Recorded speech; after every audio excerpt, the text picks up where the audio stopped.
তোমার স্বামীকে দেখলাম গতকাল একটি মেয়ের কাঁধ জড়িয়ে রাস্তা দিয়ে হেঁটে যেতে। একটু পিছু নিয়েছিলাম, যা দেখার সেটিই দেখলাম। সব তো খুলে বলতে হবে না তোমাকে নিশ্চয়ই। কবরী শুকনো ঢোক গিলল। কথাটা কি সে বিশ্বাস করবে? অবশ্য যে মানুষটা বলেছে সে এলাকাতে নিজের সত্যবাদিতার জন্যই পরিচিত, ধর্মে কর্মে সৎ একজন ব্যক্তি। ফাহাদ মাটির দিকে তাকিয়ে কবরীর চেহারার অবস্থা অনুমান করতে সক্ষম হল। একজন নারী স্বামীর এমন আচরণ কখনোই সহ্য করতে পারে না।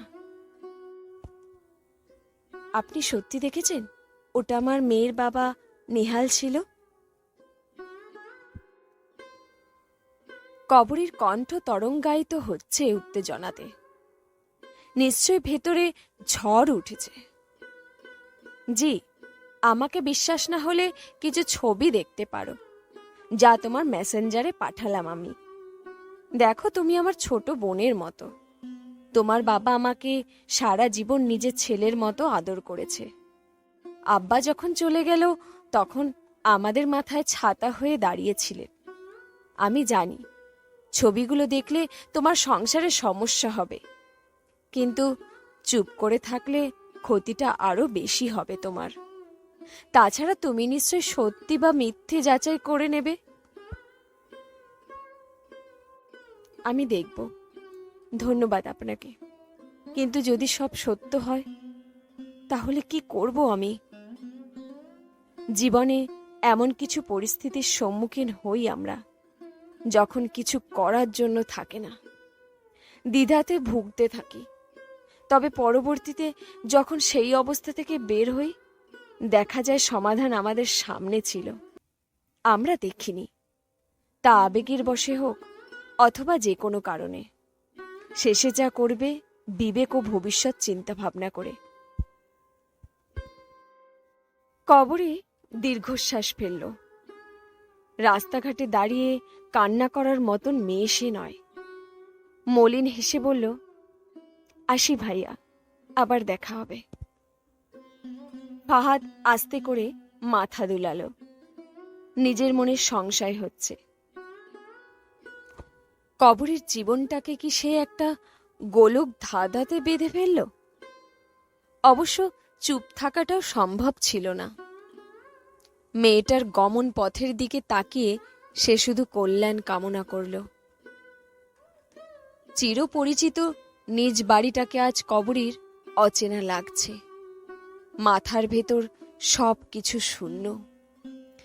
ফাহাদের পাঠানো ছবিগুলোকে সে অনেকক্ষণ গভীর মনোযোগ দিয়ে দেখল।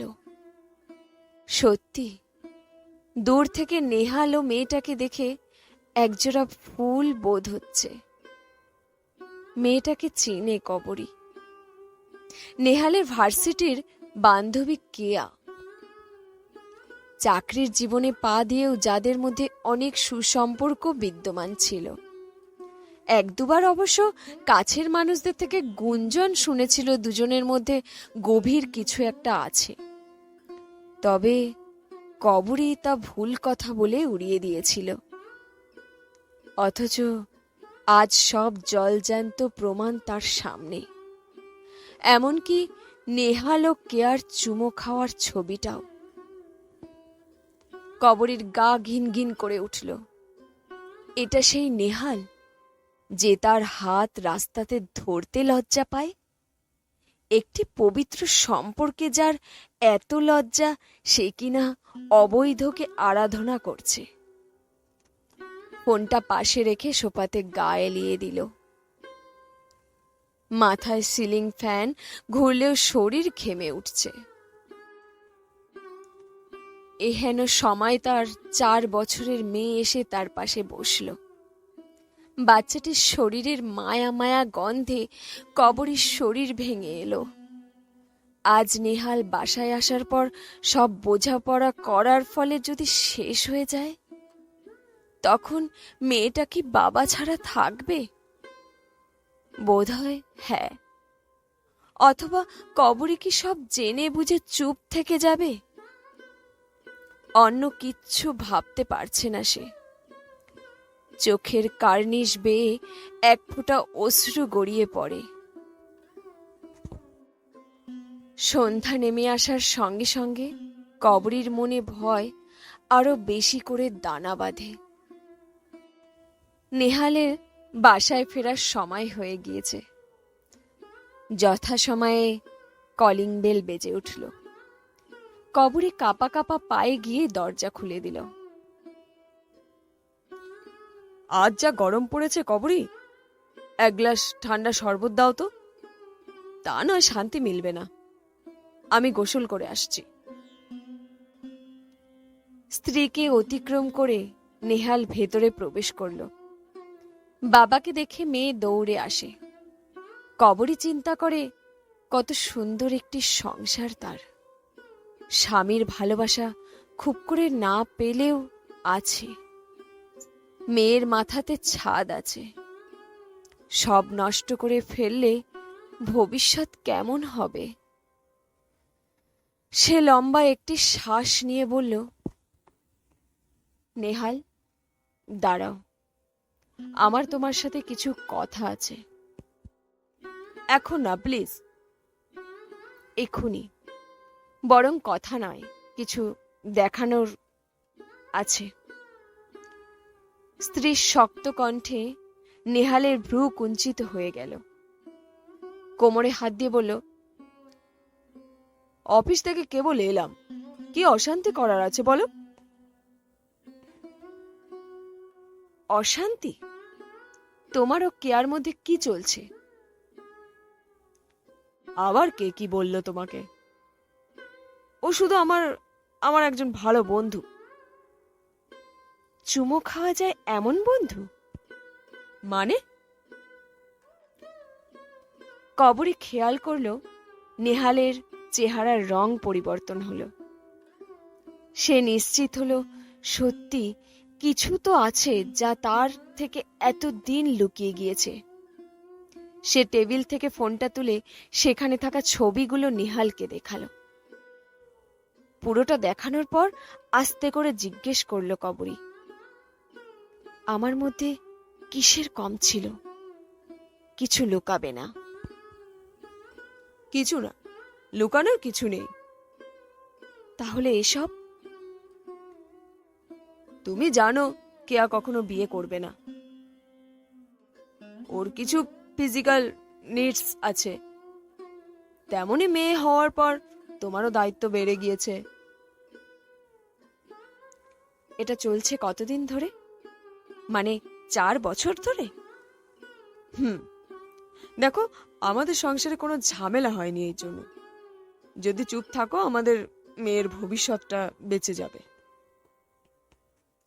কবরী কিছুক্ষণ নিশ্চুপ থেকে অবাক হয়ে শুধালো, তুমি বাইরে যা করো সব আমাকে মেনে নিতে বলছো?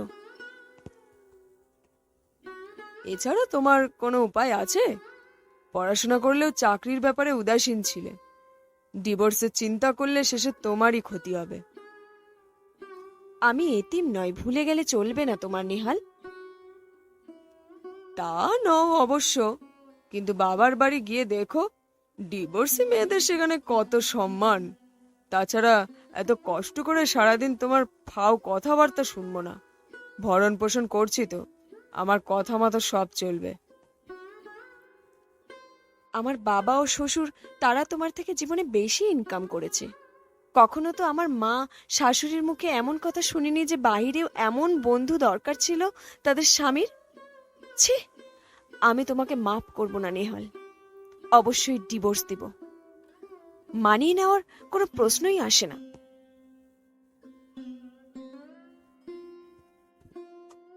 বাহ, কারো থেকে পরামর্শ নয় সময় নিলে না, দুম করে ডিভোর্স? যাও, দিয়ে দেব। এরপর মেয়ে নিয়ে কোথায় যাবে ভেবে দেখো, আজ রাত অবধি। এখন আমি গোসলে গেলাম। কবরী অবাক হয়ে যাচ্ছে। এটা দেখে যে একটা পুরুষের বিন্দুমাত্র অনুশোচনা নেই নিজের কৃতকর্মের জন্য। এটা কি টাকার অহংকার? না চাকরি করে যে কোনো নারীকে ভরণ পোষণ করতে পারবে সেই সাহস। কবরী ভেবে পাচ্ছে না কি করবে। সত্যি সমঝোতা করে নেবে? ভাবতে গিয়ে শিউরে উঠল মন। হঠাৎ একটি অদ্ভুত বিষয় ঘটল। কবরীর ফোনে তার দুটো বাবার কল পরপর এলো। দুজনে পুরো ঘটনা শুনল মন দিয়ে। একজনের বক্তব্য, কবরী এতিম নয়, বিয়ের আগে মেয়েকে পালতে পারলে বিয়ের পর নাতনি সহ পারবে। অন্যজনের বক্তব্য, কবরীর এমন নষ্ট ছেলের সঙ্গে একত্রে থাকার কোনো দরকার নেই, সে তার নাতনি বা পুত্রবধূকে মোটেও ফেলে দিবে না। কবরী ফোন রেখে আশ্চর্য হয়ে গেল। পুরুষের মধ্যেও কত তফাৎ আছে, সবাই খারাপ নয়। অথচ বিকেলেও কবরীর মনে বিতৃষ্ণা জন্মে গিয়েছিল এই জাতির উপর। সে মনে জোর পায়, সোজা হয়ে উঠে দাঁড়ায়। হয়তো সামনের দিনগুলো খারাপ যাবে, কিন্তু ধৈর্য ধরে শক্ত হাতে সে নিজের ও মেয়ের ভবিষ্যৎ ঠিক রাখতে পারবে। নেহালকে ছেড়ে দেওয়ার সিদ্ধান্তে অটল রইল। গোসল শেষে নেহাল বের হয়ে দেখল কবরী চলে যাওয়ার জন্য গোছগাছ করছে। সে তো ভেবেছিল এতগুলো কথার পর এমন সিদ্ধান্ত নিবে না। ছোট্ট করে বলল, না গেলে হয় না, আমি ভবিষ্যতে এমন না করার চেষ্টা করব। নিজের কৃতকর্মের জন্য অনুতপ্ত কি তুমি? না, তখন আমার মানসিক শান্তিরও দরকার ছিল। তাহলে এখন আমারও মানসিক শান্তির দরকার আছে, আর সেটা তোমাকে ছাড়া। কিছু জিনিস শুরুতে ফয়সালা হওয়া ভালো। তুমি পাপকে দমন করার চেষ্টা করবে, পুরোপুরি বাদ দেবে না। এর থেকে তুমি থাকো, আমি বরং চলেই যাই। নেহাল ভীত চোখে কবরীর পানে তাকিয়ে রয়। আচ্ছা, সাময়িক সুখের জন্য নিজের সংসার নষ্ট করে দিল সে? তা কি আর কখনো ফিরে পাবে? জবাব পায় না। ছোট গল্প দ্বিধা মুক্তি, লেখা সামিয়া খান প্রিয়া।